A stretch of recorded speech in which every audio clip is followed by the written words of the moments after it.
제18장.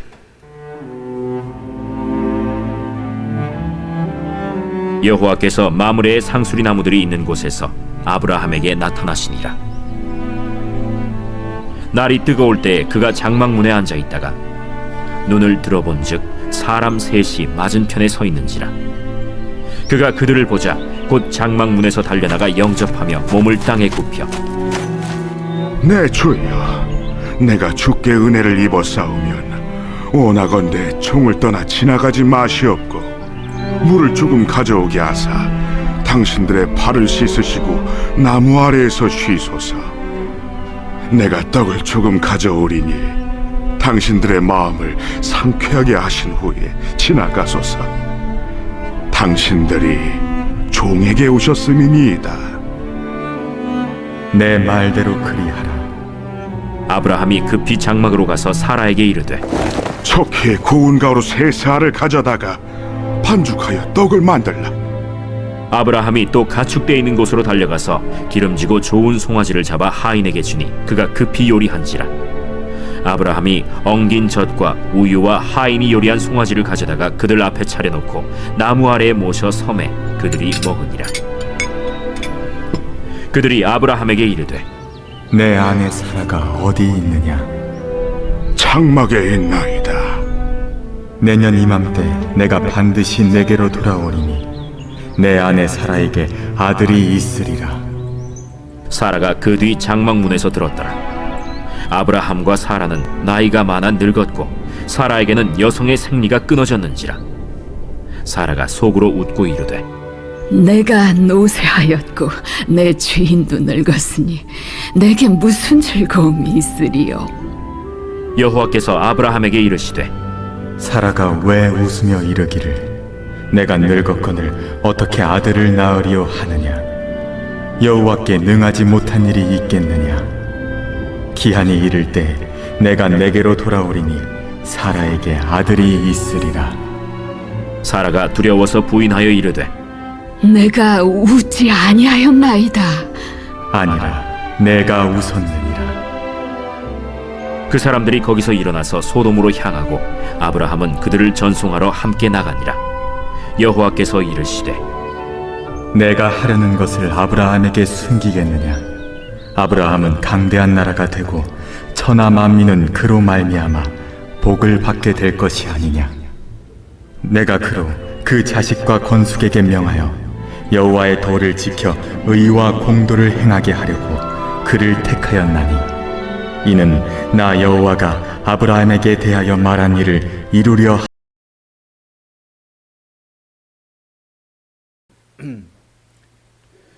오늘 말씀을 창세기 18장 말씀을 보니까 뭔가 좀 특별한 걸 느끼셨나요? 잘 못 느끼셨나요? 오늘 하나님이요 사람으로 나타나십니다. 아까 보셨죠? 이 말씀 영상으로 볼 때 하나님의 모습이 사람으로 나타났습니다. 그래서 영이신 하나님께서 육신을 입고 이 땅에 오신 사건을 우리는 예수 그리스도 성육신 사건이라고 하잖아요. 그런데 구약 성경에 몇 번의 이러한 사건이 있습니다. 그 중에 하나가 오늘 말씀이에요. 그래서 하나님께서 세 사람으로 나타나십니다. 그러니까 그 이 세 사람이 이제 성경을 연구한 학자들은 이렇게 이야기하기도 하고 저렇게 이야기도 해요. 이렇게 이야기한 사람들은 어떻게 얘기하냐면 성부, 성자, 성령 삼위일체 하나님께서 오셔서 아브라함에게 세 사람의 모습으로 나타나셨다. 이제 이렇게 말씀하시죠. 1절, 2절 보시면 하나님 여호와께서 사람으로 하셔서 나타나셨단 말이죠. 그리고 저렇게 이야기하시는 분들은 또 어떻게 얘기하냐면은 그게 아니라 그 다음에 이어지는 소돔과 고모라의 사건을 보면은 소돔과 고모라에 누가 살았어요? 롯이 살았잖아요. 그 롯에게 몇 명의 사람이 가냐면 2명의 천사가 갑니다. 2명. 그래서 이 오늘 아브라함에게 나타난 이 세 사람은 하나님 한 분과 천사 둘이다.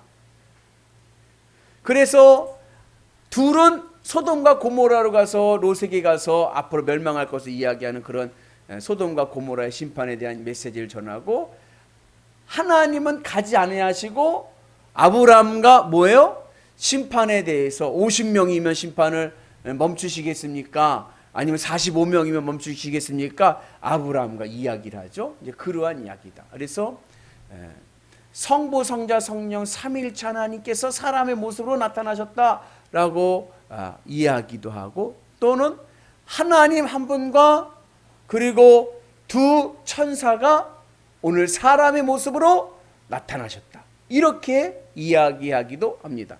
중요한 것은 뭐냐면 이 사건이 예수님의 성육식 사건의 예표가 되는 거예요.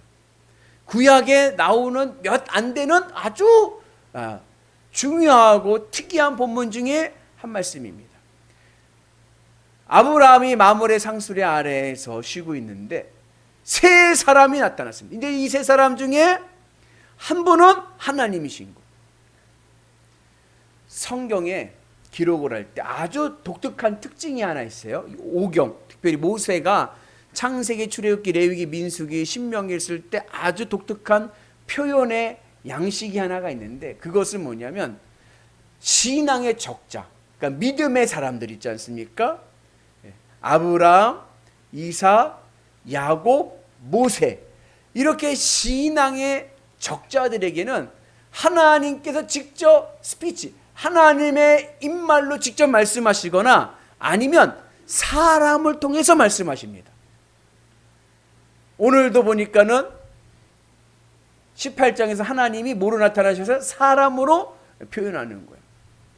그런데 이방인들, 그 외 사람들, 예를 들자면 이스마엘, 하갈, 신앙의 적자에서 비껴나간 사람들에게는 하나님이 누구를 보내시냐면 주의 천사를 보내십니다. 하나님의 사자를 보내세요. 그래서 이런 아주 독특한 특징이 있어요. 그러니까 롯도 누구를 만나요? 두 천사를 만나는 거예요. 그래서 그러한 표현이 있습니다.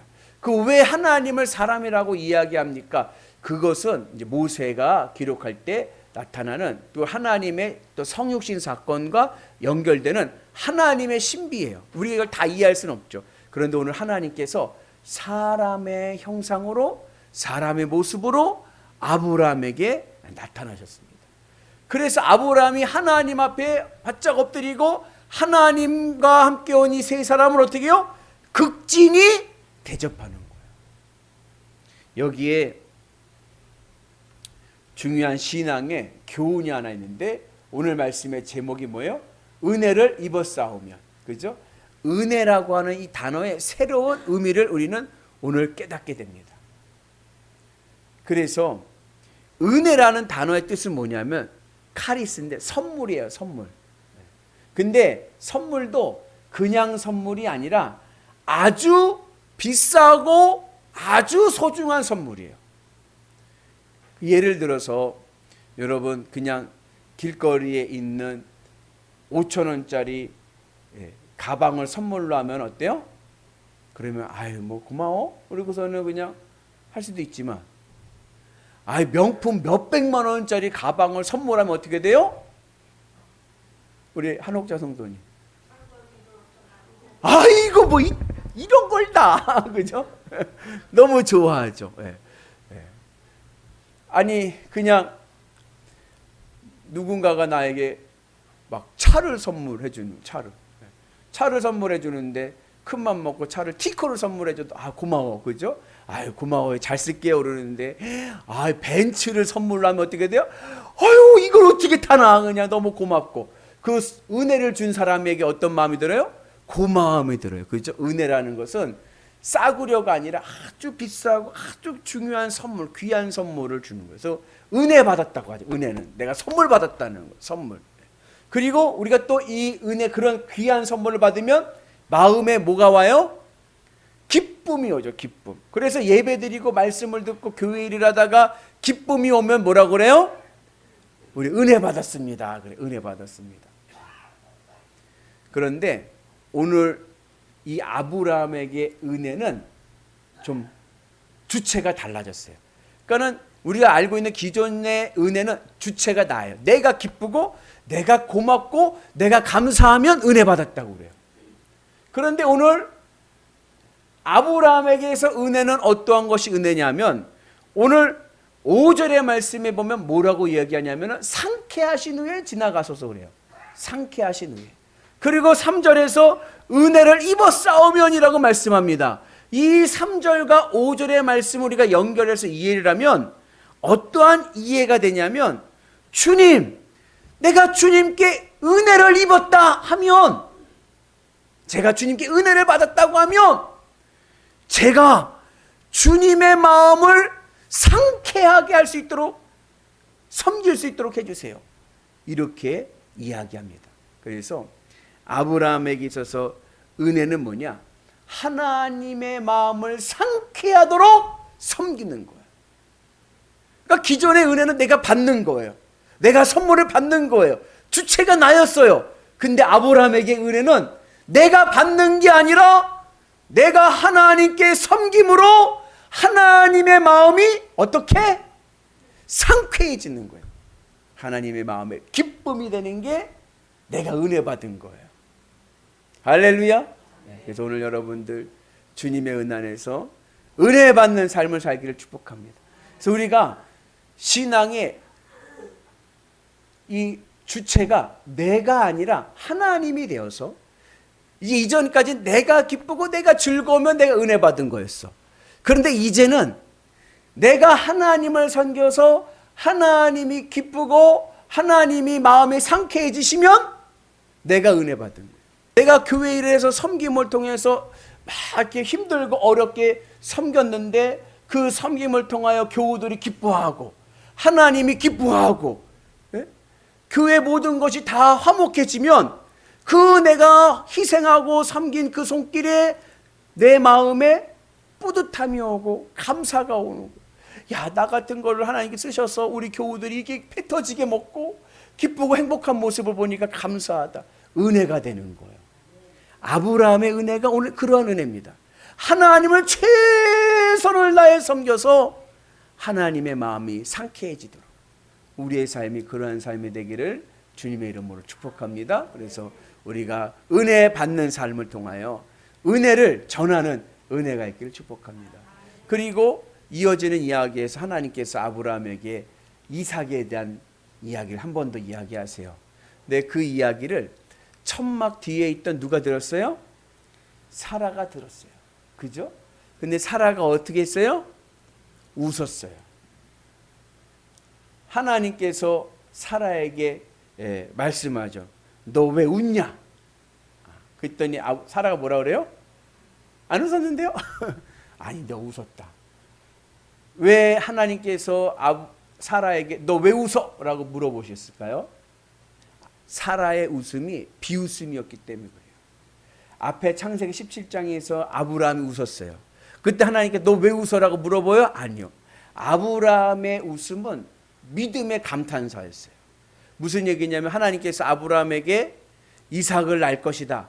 네가 90세에 이삭을 낳을 것이다 할 때 아브라함이 뭐래요? 아유, 내 나이가 이제 100세가 되고 사라가 90세가 되는데 어떻게 아이를 낳습니까? 이 말이 우리가 있는 성경의 문자에서는 좀 부정적인 의미가 있지만 이거 믿음의 관점에서 믿음의 아버지의 관점에서 보면 이거는 부정적인 말이 아니라 믿음의 감탄사라고 그랬죠. 할렐루야! 내가 100세이고 내 아내가 90세인데 아들을 주신다고요? 아들을 낳는다고요? 하나님 감사합니다. 이러한 믿음의 감탄사인 거예요. 그래서 아브라함이 웃을 때는 하나님이 너 왜 웃어? 너 왜 비웃어? 그런 말씀을 안 하시는 거예요. 그런데 오늘 사라는 어떻게 돼요? 사라는 믿지를 합니다. 내가 이미 경수가 끊겼는데 내가 어찌 아이를 낳겠느냐 하면서 부정적인 비웃음을 하니까 하나님께서 뭐라 그래요? 같이 말씀 봅니다. 그래요? 14절의 말씀인데 우리 같이 봅니다. 여호와께 능치 못한 일이 있겠느냐? 기한이 이를 때에 내가 내게로 돌아오리니 사라에게 아들이 있으리라. 여호와께 능치 못한 일이 어디 있겠느냐? 이렇게 말씀합니다. 여러분 우리 하나님 힘 좀 쓰십니다. 아멘. 예. 하나님의 말씀에 비웃어서는 안 돼. 되겠어? 되겠어가 아니라 됩니다입니다. 됩니다. 할렐루야. 그 믿음을 가지고 승리하는 은혜가 있기를 주님의 이름으로 축복합니다. 오늘 은혜 많이 받으셨습니까? 은혜 받는 것은 하나님의 마음을 상쾌하게 해드리는 것. 하나님이 기쁘시도록 내가 섬기는 겁니다. 그것이 오늘 우리의 삶 가운데 은혜가 될 줄로 믿습니다. 그리고 그 믿음 안에 살아갈 때 그 은혜가 무엇이 돼요? 복이 되는 거예요. 아브라함이 믿음의 조상이지만 복의 아버지입니다. 우리에게 아브라함의 복이 펄펄 내리기를 축복합니다. 그래서 여러분들의 가정이 주님의 은혜 안에서 여러분들의 가문이 하늘의 별과 같이 번성하시고 땅의 지경이 아브라함과 같이 넓혀지셔서 천하 만민의 복을 누리시는 은혜 받고 은혜를 누리는 위대한 성도들 되시기를 주님의 이름으로 축복합니다.